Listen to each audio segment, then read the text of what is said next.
మా బాబాయ్ హోటల్లో ఈ మటన్ కర్రీ చాలా ఫేమస్. చిన్న చిన్న చిట్కాలు యూజ్ చేసుకొని అసలు వంట రాని వాళ్ళు కూడా ఈజీగా చేసుకోవచ్చు. ఎలా చేయాలో చూద్దాం రండి. ముందుగా కుక్కర్లో మటన్ ముక్కలు వేసుకోవాలి. మటన్ ముక్కలు చిన్నదిగా ఉంటే బెస్ట్గా ఉంటాయి. ఇప్పుడు దీంట్లో కల్లుప్పు, అలాగే 2 to 3 టేబుల్ స్పూన్స్ ఆఫ్ కారం వేసుకోవాలి. కారం ఎక్కువ తినేవాళ్ళు ఇంకొక స్పూన్ కూడా వేసుకోవాలి. అలాగే దీంట్లో ధనియాల పొడి 2 స్పూన్లు, 2 టేబుల్ స్పూన్స్ ఆఫ్ ఆయిల్, అలాగే 1/2 స్పూన్ పసుపు వేసుకొని బాగా చేత్తోనే మిక్స్ చేసుకోవాలి. ప్రతి మటన్ ముక్కకి కూడా ఈ స్పైసెస్ అన్నీ కూడా బాగా మిక్స్ అవ్వాలి. సో అప్పుడే మనకి ఆ మటన్ ఏదైతే ఉంటుందో టేస్ట్ అనేది, కర్రీ టేస్ట్ అనేది మనకి ఈజీగా దొరుకుతుంది.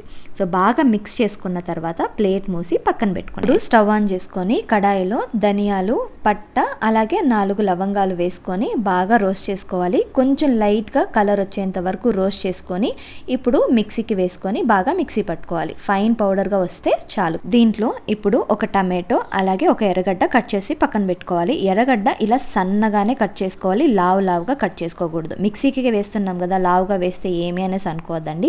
సన్నగా వేసుకుంటే మాత్రమే ఆ టేస్ట్ అనేది వస్తుందంట. సో అందుకే సన్నగా కట్ చేసుకొని వేసుకోండి. ఇప్పుడు స్టవ్ ఆన్ చేసుకొని మటన్ ఏదైతే ఉంటుందో దాన్ని హీట్ చేసుకోవాలి. లైట్గా ఆయిల్ పోసి ఇప్పుడు దాన్ని బాగా మనం హీట్ చేసుకుంటూ ఉన్నాం. ఈ ప్రాసెస్ అనేది చాలానే ఇంపార్టెంట్.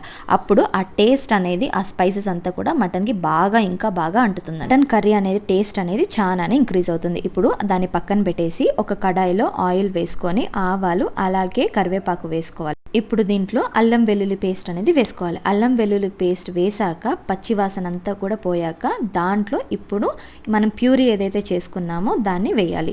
అల్లం వెల్లుల్లి పేస్ట్ ప్యూరీ ఒకేసారి వేయకండి. అల్లం వెల్లుల్లి పేస్ట్ వేసాక ఆ పచ్చివాసన అంతా పోయాకే ఈ ప్యూరీ అనేది వేసుకోవాలి. ఒక 2 minutesకి ఈ ప్యూరీ అంతా కూడా బాగా వేగాలి. వేగాక మనం మటన్లోకి మిక్స్ చేసుకోవాలి. ఇప్పుడు స్టవ్ ఆన్ చేసుకొని మటన్ ఏదైతే ఉంటుందో దాన్ని ఉడికించుకోవడం స్టార్ట్ చేసుకోవాలి. దీంట్లో నేను ఒక 2 glasses ఆఫ్ వాటర్ అయితే వేసుకుంటున్నాను. ఎక్కువ వాటర్ కూడా వేసుకోవడం లేదు, ఎందుకంటే నీళ్ళుగా వస్తుంది, కూర లాగా వచ్చేస్తుంది అనేసి. నాకు కర్రీ లాగా కావాలి కాబట్టి ఓన్లీ 2 glasses ఆఫ్ వాటర్ అయితే నేను తీసుకుంటున్నాను. నేను ప్యూరీ చేసేటప్పుడే దాంట్లో కొంచెం వాటర్ వేసుకున్నాను. సో ఆ వాటరే నేను ఇక్కడ యాడ్ చేస్తున్నాను. 2 glasses ఆఫ్ వాటర్ యాడ్ చేసుకుంటే సరిపోతుంది కర్రీ కాబట్టి. సో ఇప్పుడు ఈ బాగా ఉడికేటప్పుడు కరెక్ట్గా మనం కుక్కర్ అనేది క్లోజ్ చేసేసి కరెక్ట్గా 5 whistles వరకు వస్తే చాలు.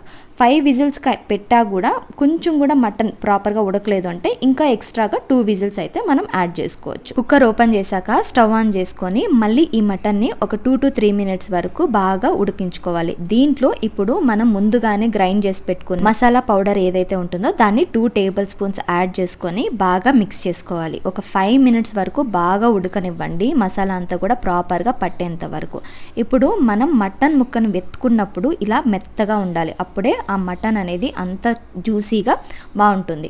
సో ఈ టైంలో బాగా ఉడికాక దీంట్లో కొత్తిమీర వేసుకొని క్లోజ్ చేసేయండి. ఒక 5 to 10 minutes వరకు దాన్ని ఓపెన్ చేయకుండా అలాగే క్లోజ్ చేసి పెట్టారంటే మన మటన్ గ్రేవీ నిజంగానే అంత బాగుంటుంది. వేడి అన్నంలో ఈ గ్రేవీ వేసుకొని తింటూ ఉంటే ఆహా అద్భుతంగా ఉంటుంది. ట్రై చేసి ఖచ్చితంగా కమెంట్ చేయండి. అలాగే వీడియోకి లైక్ చేయడం మర్చిపోవద్దండి.